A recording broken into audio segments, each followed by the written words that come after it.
Fala, bom de língua! Eu sou o Sandro Taliba e hoje a gente vai falar sobre texto. Ah, professor, mas eu sei o que é texto. Será que sabe mesmo? Vamos ver agora.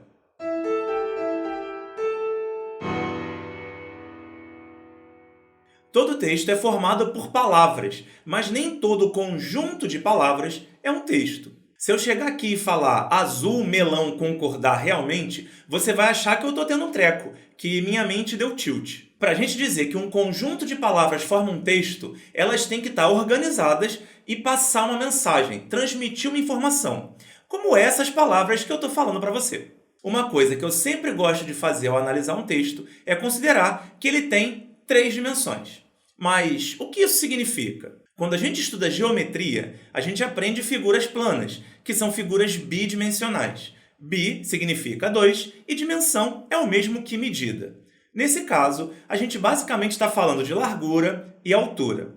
Então, essa figura, por exemplo, um retângulo, pode ser medido no que a gente chama de eixo x, a largura, e eixo y, a altura. Mas o que isso tem a ver com esse vídeo? Todo texto pode ser analisado dessa mesma forma. O eixo x é a mensagem que a gente quer passar. Já o eixo y é a escolha das palavras para a mensagem ser transmitida de maneira mais eficiente. Parece que está muito técnico, né? Mas, na verdade, você já faz isso todos os dias, o tempo inteiro. Eu só preciso transformar a prática em teoria. Então, vem comigo. O começo de qualquer comunicação humana é a saudação, o cumprimento. E eu duvido que você chegue em casa e fale bom dia, senhora, para a sua mãe. Do mesmo jeito que você não fala qual é maluco para o seu professor ou para a sua chefe. Agora, imagina se você falar bom dia, amor, para um desconhecido na rua. Isso não faz o menor sentido, né? É disso que eu estou falando. Por mais que a mensagem seja a mesma, dar um oi, cumprimentar, para cada situação, a gente vai escolher as palavras que a gente considera mais eficientes e que vão representar melhor a mensagem que a gente quer passar. Levando isso em conta, dá uma olhada nessas três frases. A menina está feliz. Aquela garota parece contente. Ela demonstra alegria. Em termos de palavras, as três frases são totalmente diferentes, não são? Ao mesmo tempo, as três frases formam a mesma imagem mental quando lidas ou ouvidas, a de um ser humano feminino jovem com um sorriso no rosto. Certo? Essa imagem mental é a mensagem passada. A menina, aquela garota, e ela passam a mesma informação. Está, parece e demonstra fazem a mesma função, a de ligar um sujeito a uma característica. E feliz, contente e alegria representam o mesmo sentimento. Escolha de palavras diferentes, mesma mensagem. Ficou claro?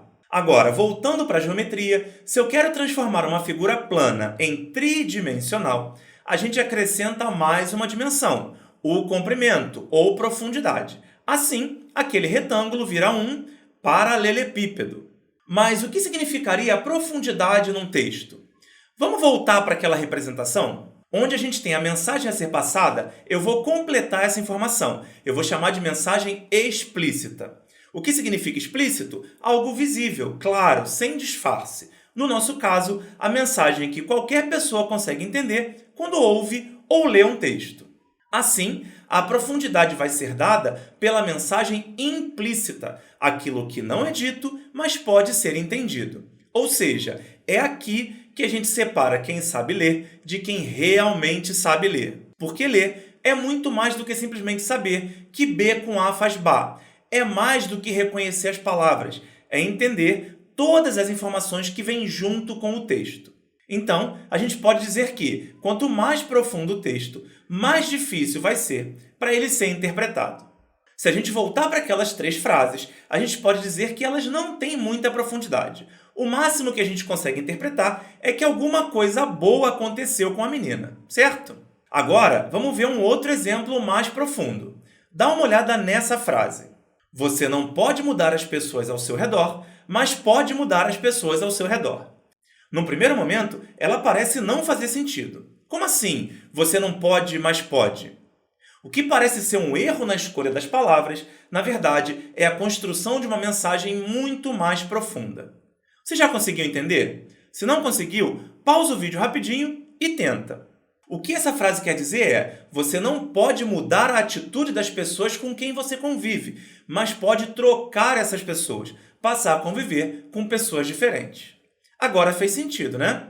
Essa questão de profundidade de texto, de mensagem implícita, de entrelinhas, é cada vez mais essencial, porque a cada dia que passa, as pessoas estão demonstrando mais dificuldade, mais deficiência com a interpretação de texto.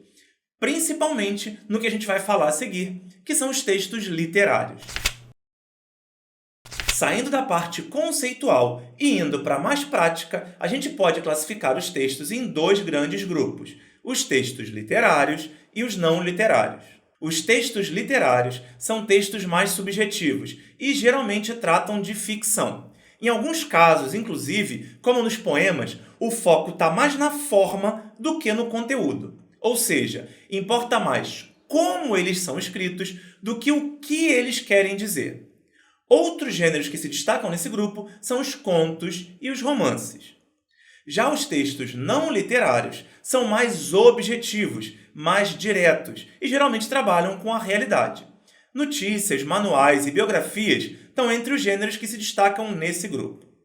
Outra distinção que a gente pode fazer em relação aos textos é quanto à sua estrutura, a forma como eles são escritos. Eles podem ser escritos em versos, como os poemas e a música, que focam na forma e apresentam métrica, ritmo e geralmente rimas, ou em prosa, que é o texto normal, cotidiano, em linhas contínuas e parágrafos, que foca mais no conteúdo do que na forma. Essas definições e classificações são necessárias para ajudar quem vai ler a já saber mais ou menos o que esperar. Se você vai ler um conto, já pode esperar ficção e subjetividade. Se você vai ler um poema, precisa se preparar para fazer um certo malabarismo para identificar o conteúdo dentro da forma. Se você vai ler uma notícia, já sabe que vai receber informações diretas e objetivas. Essa preparação é parte muito importante da leitura de qualquer texto. Se você percebe que tem dificuldade em interpretar textos, a dica que eu posso te dar é uma só: lê. Lê muito, lê de tudo, lê para construir bagagem. Quanto mais você ler, melhor vai ser a sua leitura. E quanto mais diversos forem os textos que você lê, mais você vai desenvolver a sua interpretação. Agora, não me vem com essa história de que eu passo o dia inteiro lendo se você está falando de redes sociais. Porque nesse caso, você não está lendo. Você está ouvindo com os olhos o que a pessoa está falando com os dedos. Como nas redes sociais, a gente costuma ignorar as regras da língua, a norma culta, usando abreviações, emoji, deixando de pontuar, não respeitando conjugações verbais. Essa comunicação se aproxima muito mais da linguagem falada do que da escrita. Então, você está falando com os dedos e ouvindo com os olhos. Você precisa ter contato com textos mais estruturados e pensados para leitura. Textos que seguem as normas da língua e que apresentam um vocabulário mais rico e diversificado. Isso vai fazer de você um leitor melhor e, consequentemente, um escritor melhor. Beleza? Um abraço e até o próximo vídeo.